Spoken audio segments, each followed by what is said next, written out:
అందరికీ నమస్కారం. నేను మీ కిరా కార్పేని.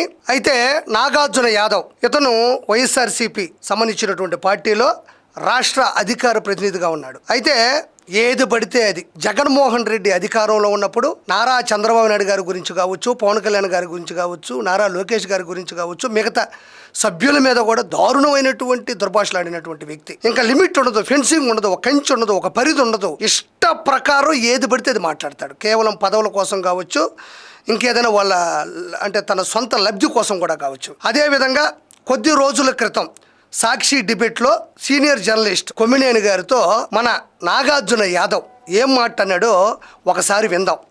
జొమాటో స్విగ్గీ డెలివరీ బాయ్ గురించి మాట్లాడుతున్నారు. ఆ డెలివరీ బాయ్ గురించి ఎంత తక్కువ మాట్లాడితే అంత మంచిది. అంటే ఇక్కడ నాగార్జున యాదవ్ మాట్లాడేది ఏంటంటే స్విగ్గీ జొమాటో డెలివరీ బాయ్ గురించి ఎంత తక్కువ మాట్లాడితే అంత మంచిది అంటున్నాడు. మాట్లాడింది ఎవరి గురించి మీ అందరికీ తెలిసిందే, రేవంత్ రెడ్డి గారి గురించి మాట్లాడుతున్నాడు. తెలంగాణ చీఫ్ మినిస్టర్ రేవంత్ రెడ్డి గారు అంచెలించులుగా కష్టపడి తన 20 సంవత్సరాల రాజకీయ ప్రస్థానంలో ఈరోజు ఒక మంచి ఆస్థానంలో ఉన్నాడు. ఒక జడ్పీటీసీగా, ఎమ్మెల్సీగా, ఎమ్మెల్యేగా, ఎంపీగా, టీపీసీసీ ప్రెసిడెంట్గా, ముఖ్యమంత్రిగా కేవలం 2 దశాబ్దాల తన రాజకీయ చరిత్రలోనే చతురతతో తెలంగాణ రాష్ట్రానికి ముఖ్యమంత్రి అయ్యాడు మన గౌరవనీయులు రేవంత్ రెడ్డి గారు.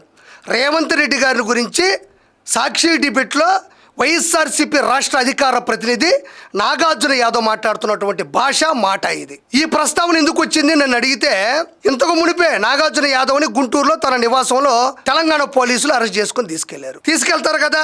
నోరు తప్పు చేస్తే డోరు కొట్టి తీసుకెళ్తారు. అది 100% కరెక్ట్. అది ఎవరు తప్పు చేసినా సరే చట్టం ఉంటుంది, పట్టుకెళ్తారు అంతే. స్విగ్గీ జొమాటో బాయ్ అని రేవంత్ రెడ్డి గారు, ఒక ముఖ్యమంత్రి హోదాలో ఉన్నటువంటి రేవంత్ రెడ్డి గారిని సంబోధించేటువంటి మాట ఇదేనా మాట్లాడింది? ఇంతటితో ఆగిపోయాడా?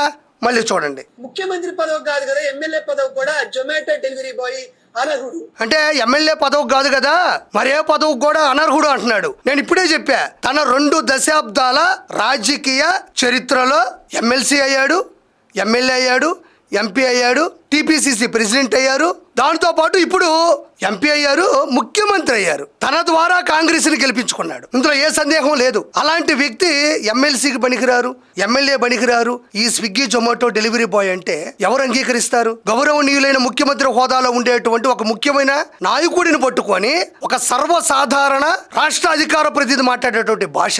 ఇంకా వినండి. వాడి స్థాయి ఏంది, వాడి క్యారెక్టర్ ఏంది, చూడండి వాడి స్థాయి ఏంది. నేను ఇదేదో రెచ్చగొట్టాలనో అతను అన్నటువంటి మాటని, అతను సంబోధిస్తున్నటువంటి వాక్యాన్ని మాత్రమే నేను చదివి వినిపిస్తున్నాను అంతే. నేను చెప్పదలుచుకోవట్లేదు. ఎవరైనా ఆంధ్ర రాజకీయాల్లోనూ ఇదే పరిస్థితి. ఇతగాడిది కొంచెం నోరు ఇటు తిప్పాడు అంతే. వినండి. ఆ జొమాటో బాయ్ కి జీవో చదవడం వచ్చా? జీఓఎంఎస్ మిస్లీనియస్ అంటే ఏందో తెలుసా? జీవో చదవడం వచ్చా అని రేవంత్ రెడ్డి గారి గురించి మాట్లాడుతున్నాడు. మరి జగన్మోహన్ రెడ్డికి స్క్రిప్ట్ రాసిచ్చినా చదవడం వచ్చా? స్క్రిప్ట్ రాసిచ్చి ముందు పెడితే లైవ్ లో చదవడం వచ్చా? పోనీ రికార్డింగ్ చేసుకొని లైవ్ అని రాసి వదిలినా కూడా అందులో కూడా తప్పులు ఉంటాయి తెలుసా నీకు? రాసిచ్చింది బట్టి 10 సార్లు చదివినా కూడా మళ్ళీ కెమెరాల ముందుకు వచ్చినప్పుడు చదవడం వచ్చా? పేర్లు చదవడం వచ్చా? సంఖ్యలు చదవడం వచ్చా?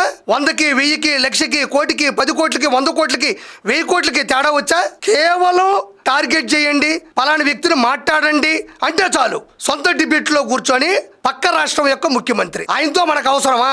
అనవసరం కదా. మరి ఊరుకుంటారా? ఇంటికి వచ్చారు, డోరు కొట్టారు, పట్టుకొని పోయారు. ఎక్కడుండవో ఏమో, మరి ఏ శిక్ష పడతాదో. ఈరోజు నిన్ను అన్న కాపాడతాడా? ఆ జొమాటో బాయ్ జీవో రొటీన్ అనే తెలుసా? భారతదేశంలో ఉన్నటువంటి అత్యంత దారుణమైనటువంటి సంఘటనలో ఆ జొమాటో బాయ్ అనేవాడు ముఖ్యమంత్రి అయ్యాడు, కానీ లేకపోతే ఆ డెలివరీ బాయ్ ముఖ్యమంత్రి. ఇప్పుడు దారుణమైనటువంటి స్థాయిలో రేవంత్ రెడ్డి గారు ముఖ్యమంత్రి అయ్యాడు అని ఈ నాగార్జున యాదవ్ అంటున్నాడు. దారుణమైన స్థాయి అంటే ప్రజలే కదా ఓట్లేసింది, ప్రజలే కదా గెలిపించింది. ప్రజలు గెలిపిస్తేనో అత్యధిక సంఖ్యలో శాసనసభ స్థానాలు వస్తేనో అసెంబ్లీలోకి ముఖ్యమంత్రిగా ఆయన అడుగుపెట్టాడు. అది దారుణమైన దుర్భరమైన స్థితి ఎందుకు అవుతుంది? నోటి దోల కాకపోతే ఆ సంబోధించడం ఏంటి, ఆ మాటలేంటి, ఆ టార్గెట్ చేయడం ఏంటి? స్విగ్గీ జొమాటో డెలివరీ బాయ్ల గురించి ఎక్కడెందుకు అనుసంధానం చేయాల్సి వచ్చింది? ఆయన మధ్యలో ఎవరి గురించి అని ఆయనకు తెలియదా? సొంత డిబేట్లో సాక్షి డిబేట్లో పక్కపక్కనే కూర్చొని మాట్లాడుకుంటున్నప్పుడు ఎవరి గురించి ఎవరు మాట్లాడుకుంటారు ఆ మాత్రం తెలియదా? ఆ మాత్రం ఇంగిత జ్ఞానం లేదా? వ్యక్తిగతంగా మాట్లాడొద్దు, మీరు విధానపరంగా నేనేమన్నాను సార్? ఆయన కుటుంబం గురించి మాట్లాడానా? ఆయన గురించి నా తప్పు నేను వినవించుకుంటున్నా. నిజంగా నేను జొమాటో స్విగ్గీ డెలివరీ బాయ్ ని ఏమన్నా రేవంత్ రెడ్డితో కంపేర్ చేసి డెలివరీ బాయ్ స్థాయిని తగ్గించి ఉంటే నిజంగా జొమాటో డెలివరీ అంటే చూడండి, దయచేసి నన్ను క్షమించండి. అంటే వెంటనే జొమాటో స్విగ్గీ డెలివరీ బాయ్స్ తో పోలిస్తే వాళ్ళని తక్కువ చేసినట్టు అని మాట్లాడుతున్నాడు. మరి దీనికి సమాధానం ఏ విధంగా ఉంటుంది అనేది నేను ప్రత్యక్షంగా మాట్లాడక్కర్లేదులే కానీ జరిగేటివి జరుగుతూనే ఉంటాయి అంతే. ఎంత దారుణమైనటువంటి టార్గెట్ చేయడం ఇది. ఆంధ్ర రాష్ట్ర రాజకీయాల్లో ఆడవాళ్ళ గురించి మార్ఫింగ్ వీడియోలు, మార్ఫింగ్ ఫోటోలు, దారుణాతి దారుణంగా వాళ్ళ గురించి కామెంట్లు చేయడం, ఈ విధంగా డిబేట్లో మాట్లాడడం. నారా చంద్రబాబు నాయుడు గారు కావచ్చు, భువనేశ్వర్ గారి గురించి, బ్రాహ్మణి గారి గురించి కావచ్చు, నారా లోకేష్ గారి యొక్క క్యారెక్టర్ అసాసినేషన్ కావచ్చు, ఎవరిని వదిలిపెట్టింది లేదు. ఆడవాళ్ళే లేదు, మగవాళ్ళు లేదు, నాయకులు లేదు, ఎవరిని వదిలిపెట్టింది లేదు. కొంచెం డోసు పెంచి తెలంగాణ రాష్ట్ర ముఖ్యమంత్రి గురించి మాట్లాడినటువంటి పరిస్థితి. మరి ఈ రోజు ఏమైంది? ఊరికి వదిలేస్తారా? భలే మాట్లాడినవాడిని చప్పట్లు కొడతారా? లేదా దుప్పట్లు ఇచ్చి పడుకోమని చెప్తారా? కాదు కదా. గౌరవం లేనటువంటి మాటలు. ఇది ఓన్లీ వైఎస్ఆర్సీపీ జగన్మోహన్ రెడ్డికి సంబంధించినటువంటి వర్గం చేసేటువంటి తప్పిదం తప్ప మిగతా ఎవరు ఇలాంటి పనులు చేయరు. పోల్చడం ఏంటి, వాడు వీడు అండం ఏంటి, ఏ పదవికి పనికిరాడు అండం ఏంటి అంటే నేను మళ్ళీ ఒక మాట చెప్తా. ఇది రెచ్చగొట్టే ప్రసంగాలను లేదంటే ఇది పదే పదే వినిపించాలని కాదు. ఈ రోజు అరెస్ట్ అయ్యి ఎందుకు వెళ్ళాడు అంటే కారణం తెలియాలి కదా.